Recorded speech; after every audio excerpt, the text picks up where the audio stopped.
Good morning, everybody. Mike Macniak here from Family Empowerment Now. Don't forget to join our community at myfenow.com.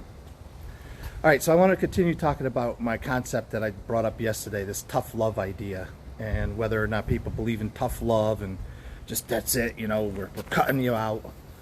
And sometimes what we see with regard to psych meds, for instance, is it's just interesting. Sometimes it becomes a game or a battle between the inpatient facilities, the outpatient providers, and the client or patient themselves about what psych meds are going to be given, what psych meds are not going to be given. And people get very frustrated and confused about that. For instance, we have a situation where a young man is living in a community and he's doing really well and he's got a great regimen for psychiatric medication, and it seems to be really holding him over. Well, then he goes off and he runs away and he gets into a bender with drugs or alcohol, and he winds up in the emergency room and is, committed to the psych ward.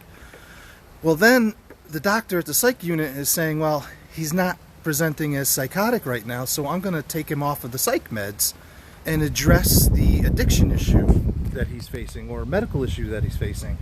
And it throws everybody into a tizzy. It throws the whole system into a tailspin because the doctor wasn't seeing at that time the crisis of what the individual was like when he was living in the community and doesn't understand why the medications were prescribed as they were. Meanwhile, the patient is saying he wants more of the let's say opiates or any kind of addictive type of medications, and very often the hospital guys are saying, if it's not indicated, I'm not going to give it to you. In other words, I don't know what you're like out in the community. I don't know what you're like when you're not in my four walls, but in my four walls you are not presenting as psychotic.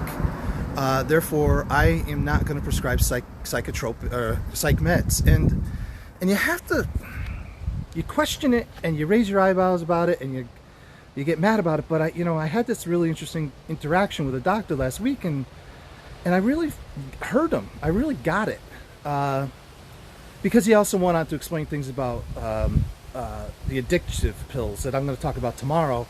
But I just thought it was really interesting, and it's just such a this whole thing with mental health and treatment of mental health has so many different angles. It's that horrible onion that you keep on peeling, and it also has so many different people looking at it through their particular lens, and we have to all really take time to understand what that lens is. Here's a doctor in a facility who is saying that it's against, I guess, the Hippocratic Oath, right, to administer meds that are not indicated. And yet everybody in the community say, no, this guy needs those meds, he needs those meds.